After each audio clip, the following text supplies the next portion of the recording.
Eh bien, ce film m'a définitivement réconcilié avec l'acteur Colman Domingo. Et bonjour tout le monde, j'espère que vous allez bien et j'espère que vous êtes en forme. On se retrouve aujourd'hui pour une petite critique du film Sing Sing. Right. One, two, three. Let's go! You gotta admit that I murdered that Hamlet. Pour démarrer cette vidéo, je vais rapidement vous lire le pchit qui est écrit sur le site Allociné. Incarcéré à la prison de Sing Sing pour un crime qu'il n'a pas commis, Divine G se consacre corps et âme à l'atelier théâtre réservé aux détenus. À la surprise générale, l'un des caïds du pénitencier, Divan Hai, se présente aux auditions. D'habitude, je vous lis pas forcément les pchits tels quels, j'ai plutôt tendance à vous les résumer un petit peu à ma sauce. Là, j'avais envie de vous le lire pour vous expliquer que ce qu'on nous dit dans le pchit, c'est quasiment uniquement le début du film et ça axe sur un point qui n'a au final pas tant d'importance que ça. Parce que de ce que je vous ai lu, on nous parle d'un caïd qui va s'intégrer à un groupe de théâtre, donc tu t'attends à une intrigue où ça va être certainement le bordel, il va pas réussir à s'intégrer, il va chercher à foutre la merde, il va se passer des trucs. Et en fait, pas du tout. Même si effectivement, c'est vrai qu'au début du film, on s'attarde pas mal sur ce personnage, mais en soi, c'est pas vraiment la chose principale qui va nous intéresser au sein de ce film. Parce que, au cas où vous ne le sauriez pas, c'est un film qui est inspiré d'une histoire vraie, donc le personnage de Divan Hai et même de Divine G, ce sont deux personnes qui ont vraiment existé, et donc c'est un film qui va plus porter un message, on va dire, sur la réinsertion des prisonniers à travers l'art. Et ce qui est fou, c'est de se dire que tu as 85% du casting qui sont justement des anciens détenus qui ont participé à ces programmes de réinsertion à travers l'art, justement. Donc là, en l'occurrence, ça traite uniquement du théâtre dans le film, mais j'imagine qu'il y a eu d'autres cas comme ceci dans d'autres prisons à travers, je sais pas, le chant, la littérature ou je ne sais quoi. Et c'était vraiment très très très bon. T'as vraiment un côté authentique qui ressort de ce film. Pendant tout le visionnage, justement, j'étais en train de me dire, putain, les acteurs, je les connais pas, mais ils sont vachement bons.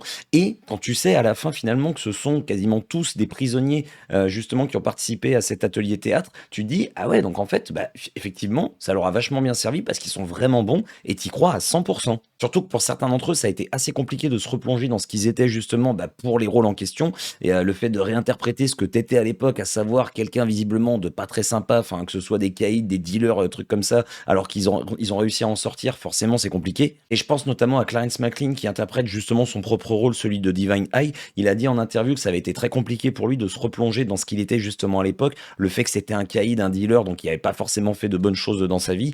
Eh bien, il voulait malgré tout surmonter ça pour pouvoir montrer qu'il avait évolué et il voulait témoigner justement de ce qu'il avait vécu. Donc c'est un film qui a vraiment de très bonnes intentions et c'est vachement bien retranscrit à l'écran. J'ai pas eu le sentiment à un moment donné qu'on en rajoutait des caisses pour nous faire sortir un petit peu les larmes. Il y a, malgré les moments justement qui sont assez touchants, t'as quand même des séquences qui sont assez fortes. Et c'est comme je vous le disais en partie dû à tout le casting qui de manière générale est vraiment très très bon.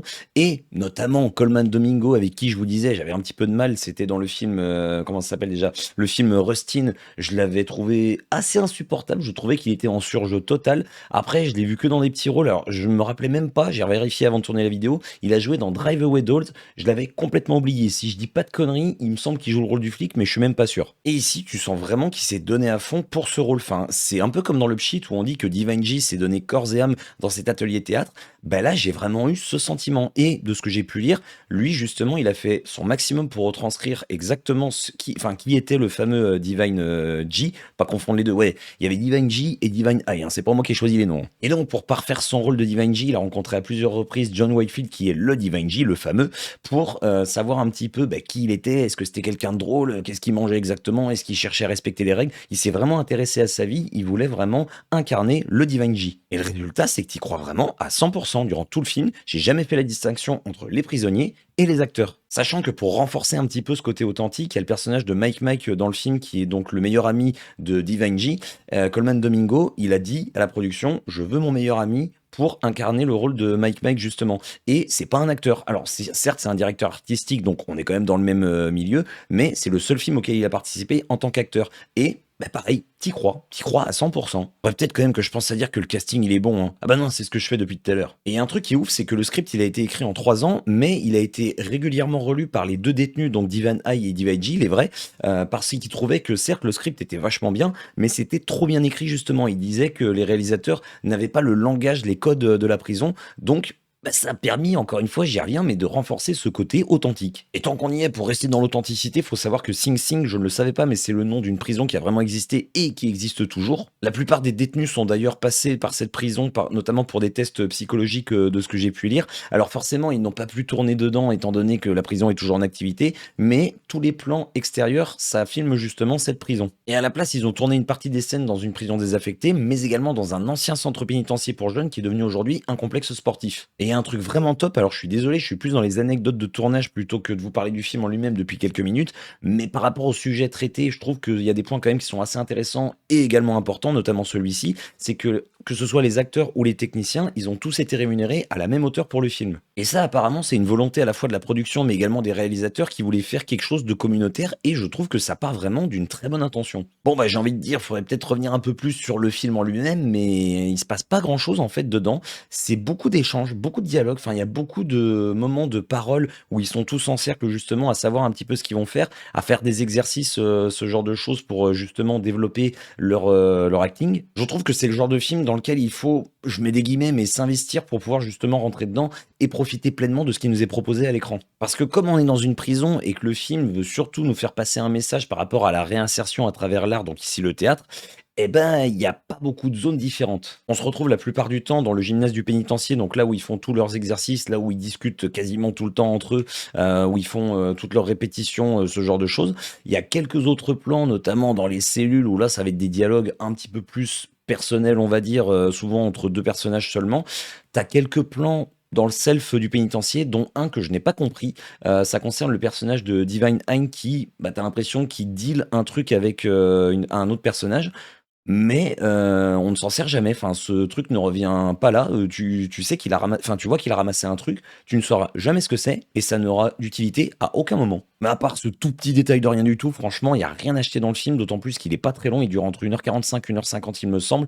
J'étais vraiment happé par le film, ça m'a passionné, ça m'a intéressé du début à la fin. Et forcément, vu qu'ils font du théâtre, des répétitions, tout ça, eh bien, il va forcément y avoir des représentations dans le film. Il y en a assez peu finalement, mais je trouve que sur le plan visuelles, elles sont hyper bien travaillées. Il y a des jeux de lumière qui sont vachement intéressants dans ces séquences. T'as tout un travail également au niveau des costumes. Alors en même temps, ce serait con de pas le faire, étant donné que ça nous parle de théâtre. Et au niveau du montage et de la façon de filmer les représentations, on est dans quelque chose qui est un peu plus dynamique que l'ensemble du film, étant donné qu'il y a un petit peu de vie un peu partout. Bah, on nous montre justement en fait toute la vie au sein du théâtre, que ce soit les coulisses, même si bon, c'est vraiment des toutes petites séquences et c'est assez dommage finalement. Mais ça sort de ce que nous propose le reste du film et tu sens que c'est un peu leur échappatoire. Enfin, c'est vraiment le moment où ils se sentent vivants tout simplement, où ils se sentent pas en prison, quand ils sont vraiment sur scène. Ah oui, oui, hein, je le dis depuis le début, de toute façon, c'est vraiment l'authenticité qui décrit le mieux ce film. Je parlais tout à l'heure du côté touchant, du côté émouvant du film, c'est accentué également à travers une bande sonore qui est vraiment de très bonne qualité. Franchement, les musiques, il y a des moments, j'étais là, tu sentais vraiment que ça apportait